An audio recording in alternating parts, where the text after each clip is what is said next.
Hi ಎಲ್ಲರಿಗೂ ನಮಸ್ಕಾರ. Sai healthy ಕಿಚನ್ಗೆ ಸ್ವಾಗತ. ನಾನು ಒಂದು ಹೆಲ್ದಿ ಆ್ಯಂಡ್ ಟೇಸ್ಟಿ ನಮ್ಮ ಹಳ್ಳಿ ಸ್ಟೈಲಲ್ಲಿ ಮಟನ್ ಸಾಂಬಾರು ಮಾಡಿ ತೋರಿಸ್ತಾ ಇದ್ದೀನಿ. ಈ ಮಟನ್ ಸಾಂಬಾರು ನಿಮ್ಗೆ ಇಷ್ಟ ಆದಲ್ಲಿ ಒಂದು ಲೈಕ್ ಮಾಡಿ, ಶೇರ್ ಮಾಡಿ, ಕಮೆಂಟ್ ಮಾಡಿ, ಮತ್ತು ನಮ್ಮ ಚಾನಲ್ಗೆ ಸಬ್ಸ್ಕ್ರೈಬ್ ಆಗಿ. ಶುಂಠಿ ಬೆಳ್ಳುಳ್ಳಿ ಮತ್ತು ಈರುಳ್ಳಿ ಮತ್ತು ಪುದೀನ, ಕೊತ್ತಂಬರಿ, ಕಾಳುಮೆಣಸು ಮತ್ತು ಹಳದಿ ಪೌಡರ್ ಹಾಕಿ ಗ್ರೀನ್ ಪೇಸ್ಟ್ನ ರೆಡಿ ಮಾಡಿಕೊಳ್ಬೇಕು. ಅದಾದಮೇಲೆ ತೆಂಗಿನಕಾಯಿ ತುರಿ ಸ್ವಲ್ಪ ಒಂದು ಅರ್ಧ ಹೋಳಲ್ಲಿ ಅರ್ಧ ಭಾಗದಷ್ಟು, ಮತ್ತು 1 ಸ್ಪೂನಷ್ಟು ಗಸಗಸೆ, ಮತ್ತು ಒಂದು 8ರಿಂದ 10 ಗೋಡಂಬಿ, ಮತ್ತು ಸ್ವಲ್ಪ ಹುರ್ಗಡ್ಲೆ, ಮತ್ತು ಚಕ್ಕೆ, ಲವಂಗ, ಏಲಕ್ಕಿ, ಮತ್ತು ಇದಕ್ಕೆ 1 ಸ್ಪೂನಷ್ಟು ಎಳ್ಳು ಹಾಕಿ ಇದನ್ನು ಒಂದು 10 ನಿಮಿಷ ನೆನೆಸಿ ಆಮೇಲೆ ರುಬ್ಕೊಳ್ಬೇಕು. ಇವಾಗ ಒಂದು ಪಾತ್ರೆನ ಬಿಸಿಗಿಟ್ಟು ಅದಕ್ಕೆ ಕುಕ್ಕಿಂಗ್ ಆಯಿಲ್ ಹಾಕ್ಕೊಳ್ತಾ ಇದ್ದೀನಿ. ಆ ಕುಕ್ಕಿಂಗ್ ಆಯಿಲ್ ಬಿಸಿ ಆದಮೇಲೆ ಈ ರುಬ್ಬಿರ್ತಕ್ಕಂಥ ಮಿಶ್ರಣನ ಹಾಕ್ಕೊಂಡು ಒಂದು ಹಸಿ ವಾಸನೆ ಹೋಗೋವರೆಗೂ ಚೆನ್ನಾಗಿ ಫ್ರೈ ಮಾಡ್ಕೊಳ್ಬೇಕು.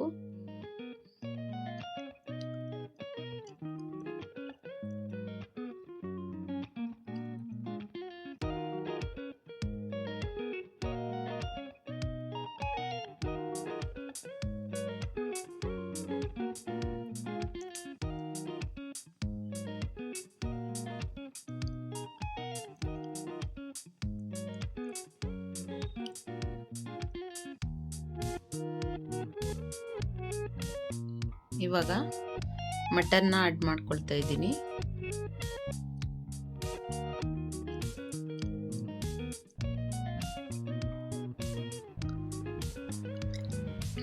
ಇವಾಗ ಸ್ವಲ್ಪ ರುಚಿಗೆ ತಕ್ಕಷ್ಟು ಉಪ್ಪನ್ನ ಆಡ್ ಮಾಡ್ಕೊಳ್ಬೇಕು, ಮತ್ತು ಟೊಮೊಟೊ ಮತ್ತು ಮೆಂತ್ಯ ಸೊಪ್ಪು 1 ಕಟ್ಟು ಹಾಕಿ ಚೆನ್ನಾಗಿ ಮಟನ್ ಎಣ್ಣೆ ಬಿಡೋವರೆಗೂ, ಇದರಲ್ಲಿರ್ತಕ್ಕಂಥ ನೀರಿನ ಅಂಶ ಎಲ್ಲ ಡ್ರೈ ಆಗೋವರೆಗೂ ಚೆನ್ನಾಗಿ ಫ್ರೈ ಮಾಡ್ಕೊಳ್ಬೇಕು. ಈರುಳ್ಳಿ ಖಾರದಲ್ಲಿ ಚೆನ್ನಾಗಿ ಹುರ್ಕೊಳ್ಬೇಕು ಮಟನ್ನ.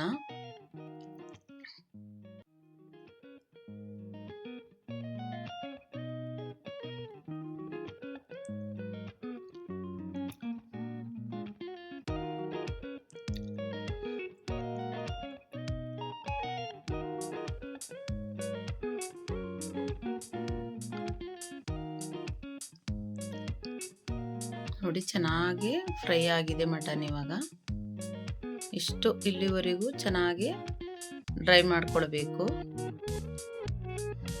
ಇವಾಗ ಇದಕ್ಕೆ ಮಟನ್ ಸಾಂಬಾರ್ ಪುಡಿ, ಧನಿಯಾ ಪುಡಿ ಮತ್ತು ರೆಡ್ ಚಿಲ್ಲಿ ಪೌಡರ್ ಮತ್ತು 1 ಟೊಮೊಟೊನ ರುಬ್ಬಿ ಆಡ್ ಮಾಡ್ಕೊಳ್ತಾ ಇದ್ದೀನಿ. ನಿಮ್ಮ ಖಾರಕ್ಕೆ ಎಷ್ಟು ಬೇಕು ಅಷ್ಟು ಹಾಕೊಳ್ಳಿ.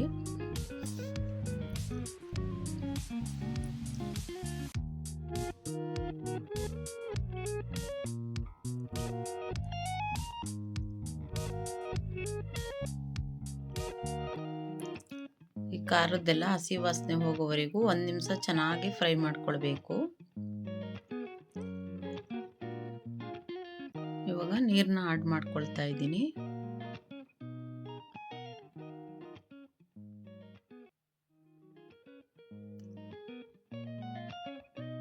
ಇವಾಗ ಚೆನ್ನಾಗಿ ಮಟನ್ ಸಾಫ್ಟ್ ಆಗೋವರೆಗೂ ಚೆನ್ನಾಗಿ ಕುದಿಸ್ಕೊಳ್ಬೇಕು.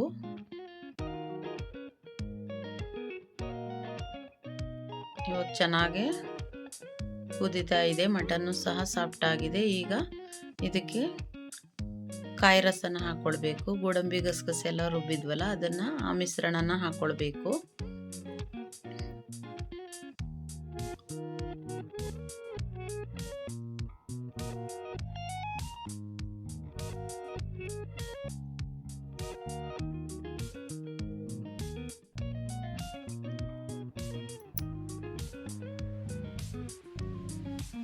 ಇಷ್ಟು ತೆಳುವಾಗಿ ಮಾಡ್ಕೊಳ್ಬೇಕು. ಅತಿ ಗಟ್ಟಿನೂ ಇರಬಾರ್ದು, ಅತಿ ತೆಳುವಾಗೂ ಇರಬಾರ್ದು. ಒಂದು ಮೀಡಿಯಮ್ ಆಗಿ ಇಷ್ಟು ತೆಳುವಾಗಿ ಮಾಡಿಕೊಂಡ್ರೆ ಸಾಕು ಮಟನ್ ಸಾಂಬಾರನ್ನ.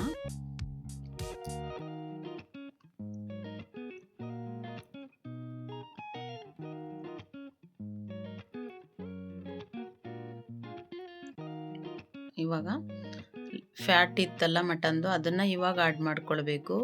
ಮೊದಲೇ ಆ್ಯಡ್ ಮಾಡಿಬಿಟ್ರೆ ಅದರಲ್ಲಿರ್ತಕ್ಕಂಥ ಜಡ್ಡಿನಂಶ ಎಲ್ಲ ಬಿಟ್ಕೊಳ್ಳುತ್ತೆ. ಇದು ಕಣ್ಣು ಬಟ್ಟಿ ಅಂತಾರಲ್ಲ ಅದು ಸಹ ನಾವು ಏನಾದ್ರು ಫ್ರೈ ಮಾಡೋಕೆ ಹಾಕ್ಬಿಟ್ರೆ ಅದು ಸಾಂಬಾರು ಕಪ್ಪು ಬರುತ್ತೆ. ಸೊ ಹಾಗಾಗಿ ಲಾಸ್ಟಲ್ಲಿ ಆ್ಯಡ್ ಮಾಡ್ಕೊಳ್ಬೇಕು. ಫ್ಯಾಟು ಮತ್ತು ಕಣ್ಣು ಬಟ್ಟೆ ಇರ್ತಾರಲ್ಲ ಅದನ್ನು ಲಾಸ್ಟಲ್ಲಿ ಆ್ಯಡ್ ಮಾಡ್ಕೊಳ್ಬೇಕು.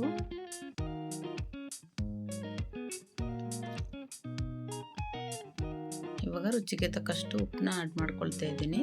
ಮೊದಲು ಹಾಕಿರೋದ್ರಿಂದ ಇವಾಗ ನೋಡಿಕೊಂಡು ರುಚಿಗೆ ತಕ್ಕಷ್ಟು ಉಪ್ಪನ್ನ ಸೇರಿಸ್ಕೊಳ್ಬೇಕು.